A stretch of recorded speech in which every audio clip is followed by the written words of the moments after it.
Britain का रुख है वो सामने आया है और बड़ी खबर यह है कि तनाव के बीच ब्रिटेन ने मध्यस्थता की पहल की है और ब्रिटेन ने कहा है कि जंग छोड़कर बातचीत करे ईरान, कूटनीति से समस्या का समाधान ईरान निकाले और ईरान का न्यूक्लियर प्रोग्राम दुनिया के लिए खतरा है। तो ब्रिटेन की तरफ से मध्यस्थता की पेशकश की गई है और ईरान से ब्रिटेन ने अपील की है कि बातचीत के टेबल पर आएं। ईरान को एटमी ताकत बनने की इजाजत हम नहीं दे सकते हैं, ये बात भी ब्रिटेन की तरफ से की गई है।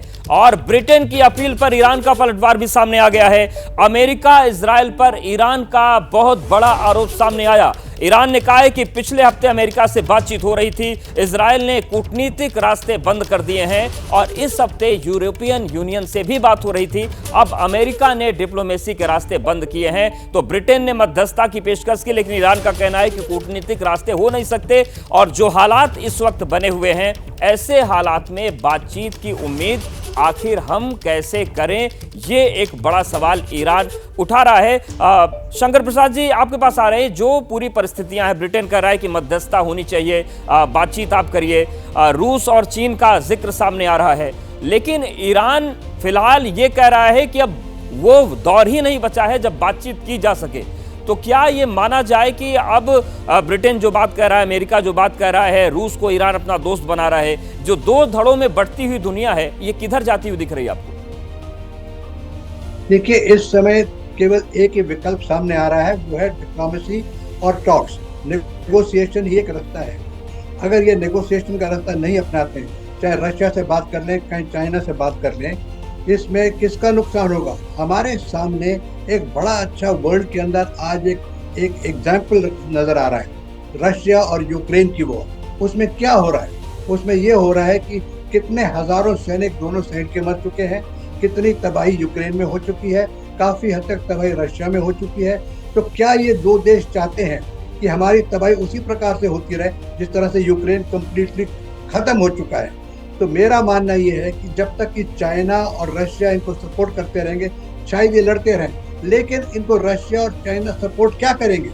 रशिया इनको छोटे मोटे कुछ हथियार दे सकता है, नहीं दे पाएगा क्योंकि उसकी अपनी लड़ाई चल रही है। चाइना भी डायरेक्टली इन्वॉल्व नहीं होगा मिलिटरीली, इनको सपोर्ट कर रहा है और सपोर्ट ऑलरेडी कर रहा है। जितने इनके पास आज की तारीख में आप देख रहे हैं कि आयरन ड्रोन्स को इन्होंने पेनिट्रेट किया अपने मिसाइल्स के जरिए, वो चाइनीज इंटेलिजेंस की वजह से हो रहा है। वो चाइनीज की फ्रीक्वेंसी जो इनको मालूम चले सैटेलाइट से, उसकी वजह से हो रहा है। चाइनीज का इसमें ऑलरेडी मेजर सपोर्ट है, तो इससे ज्यादा और सपोर्ट क्या मिलेगा चाइना से?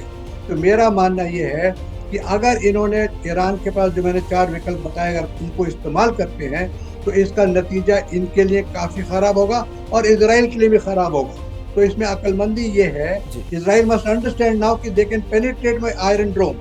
इनके पास इस तरीके से लार्ज नंबर ऑफ मिसाइल्स आते हैं जिनको आयरन ड्रोन की 3 लेयर्स भी नाकामयाब नहीं कर पाती है। तो इससे ये साफ जाहिर हो रहा है कि both countries are suffering, both countries are suffered enough. जो बेसिक मसका था उनका अमेरिका का और इजराइल का कि इनकी न्यूक्लियर फैसिलिटीज को काफ़ी हद तक कम कर दिया जाए, वो हो चुका है। इन्होंने काफ़ी हद तक साइंटिस्ट जो न्यूक्लियर वॉरफेयर के इन्वॉल्व ईरान में, उनको भी नष्ट कर चुके हैं। ये क्लैंडस्टाइन ऑपरेशन करते रहेंगे, करना चाहिए, करते रहेंगे। मैं ये मानता हूँ कि इस समय मिडिल ईस्ट के अंदर इजराइल जो है वो ये कभी मानने को तैयार नहीं होगा कि किसी देश के पास भी मिडिल ईस्ट के अंदर एक न्यूक्लियर वेपन हो। तो इसलिए न्यूक्लियर वेपन के बरखिलाफ तो हमेशा काम करेगा।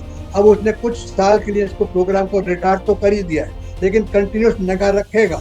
तो मैं मानता हूँ इस समय अक्लमंदी इसी में है कि ये बातचीत करें। हमारे प्रधानमंत्री ने एक बड़ी क्लियर टर्म्स में उनसे कह दिया है, आज नहीं बल्कि शुरू से 3 साल से वो कह रहे हैं, this is not an era of war. War का नतीजा आप देख रहे हैं किस प्रकार से बिल्कुल, यानी कि दोनों ही पक्षों का नुकसान होगा और वो तस्वीरें दिख भी रही हैं। इन सब के बीच एक